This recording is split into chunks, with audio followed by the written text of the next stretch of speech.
Hola, soy Carlos Gamero, profesor del Departamento de Estadística y Econometría de la Universidad de Málaga. En este mini vídeo vamos a introducir el concepto de variable aleatoria. Vamos a empezar preguntándonos por qué necesitamos introducir el concepto de variable aleatoria en la estadística. Este concepto es importante por al menos tres razones. La primera razón es que al incluirla en nuestra caja de herramientas matemáticas, vamos a poder pasar del estudio de sucesos aleatorios aislados al de distribuciones de probabilidad. La segunda es que permite aplicar el análisis matemático en contextos caracterizados por la existencia de incertidumbre. Y tercera, porque es una pieza básica para el desarrollo de los métodos y técnicas propios de la inferencia estadística. Vamos a empezar dando la definición de variable aleatoria. Dice así: una variable aleatoria x mayúscula es una función real medible que asocia un valor numérico a cada resultado del espacio muestral asociado a un experimento aleatorio. Fíjate que aparecen conceptos como función real medible, espacio muestral o experimento aleatorio que necesitamos revisar. También harán falta algunos conceptos más. Lo que pretendo con este mini vídeo es que entiendas esa definición. Vamos con ello. Veamos un ejemplo de experimento aleatorio. Supongamos que vamos a lanzar dos monedas al aire. Los posibles resultados son cara cara, cara cruz, cruz cara y cruz cruz. Pues bien, al conjunto formado por esos cuatro elementos lo llamaremos espacio muestral y le asignaremos la letra E mayúscula. Es importante tener en cuenta siempre que E es un conjunto en el sentido matemático de la palabra. ¿Qué características tiene cualquier experimento aleatorio? Primero, que se conozca E, es decir, tenemos que saber cuáles son todos los resultados posibles de ese experimento. En segundo lugar, que no se conozca el resultado del experimento antes de realizarlo. Existe, por tanto, incertidumbre. Un suceso aleatorio es cualquier subconjunto del espacio muestral. Por ejemplo, el suceso A mayúscula es un subconjunto formado por los elementos cara cara y cara cruz. ¿Y qué es una álgebra?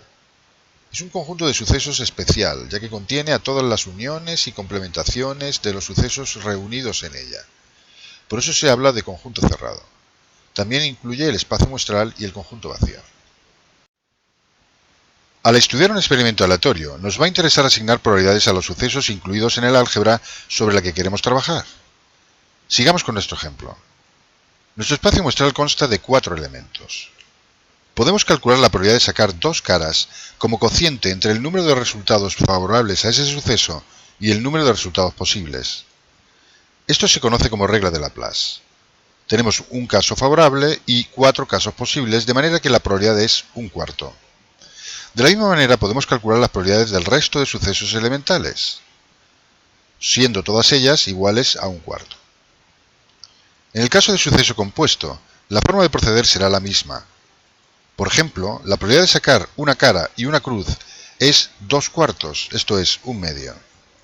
La probabilidad de no sacar dos caras es 3 cuartos.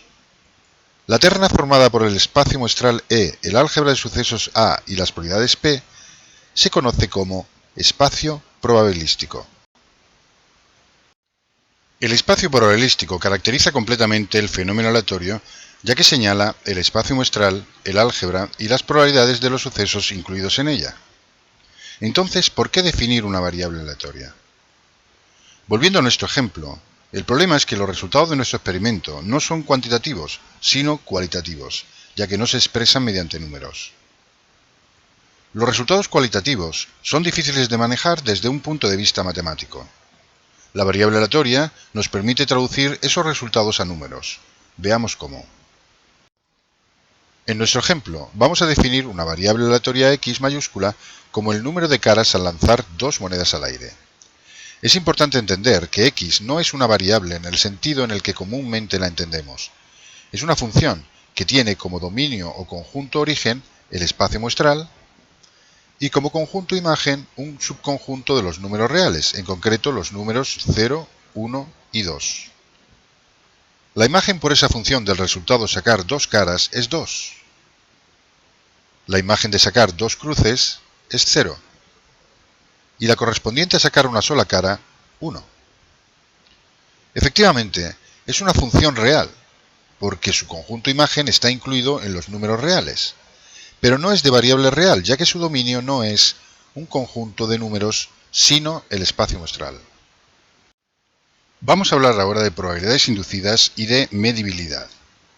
Ahora la pregunta es, ¿cómo asignamos probabilidades a los valores de nuestra variable aleatoria? Podemos hacerlo porque nuestra x mayúscula es una función medible. Esto quiere decir que las probabilidades de sus valores pueden obtenerse a partir de las correspondientes a los resultados de E, el espacio muestral original. Para ver cómo, pensemos en la antiimagen por la función x del valor 0. Es el suceso sacar dos cruces. Hemos visto anteriormente que la probabilidad de este suceso es un cuarto. Por tanto, la probabilidad de que x sea igual a 0 es un cuarto.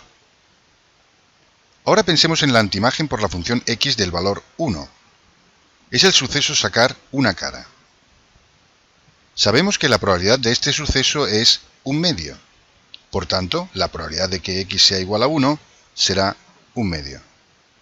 Por último, la probabilidad inducida para el valor x igual a 2 será un cuarto. También podemos calcular probabilidades algo más complejas, como la probabilidad de sacar como máximo una cara o la probabilidad de sacar al menos una cara. En definitiva, al definir una variable aleatoria, hemos transformado nuestro espacio probabilístico original en otro espacio inducido, donde el espacio muestral es ahora el conjunto de los números reales, el nuevo álgebra es conocida como álgebra de Borel y las probabilidades son las inducidas. Podemos distinguir dos tipos de variables aleatorias, las discretas y las continuas. Las discretas se caracterizan porque pueden tomar un número de valores finito o infinito numerable. Se identifican porque entre dos valores solo pueden tomar un número finito de ellos. Algunos ejemplos son el número de caras en el lanzamiento de dos monedas, el número de piezas defectuosas que aparecen en un proceso de fabricación, el número de llamadas telefónicas que se reciben en una centralita durante un determinado periodo de tiempo, o el número de depósitos efectuados al día en una entidad bancaria. Por su parte, las variables aleatorias continuas pueden tomar un número infinito de valores, cualesquiera dentro de un intervalo. Son variables aleatorias continuas: la estatura de los miembros de una población, los ingresos de los asalariados en España, la cantidad de agua caída en una determinada región o la longitud de los tornillos fabricados en una planta metalúrgica. Espero haberte ayudado con este mini vídeo. Muchas gracias por tu atención. Nos vemos en el próximo.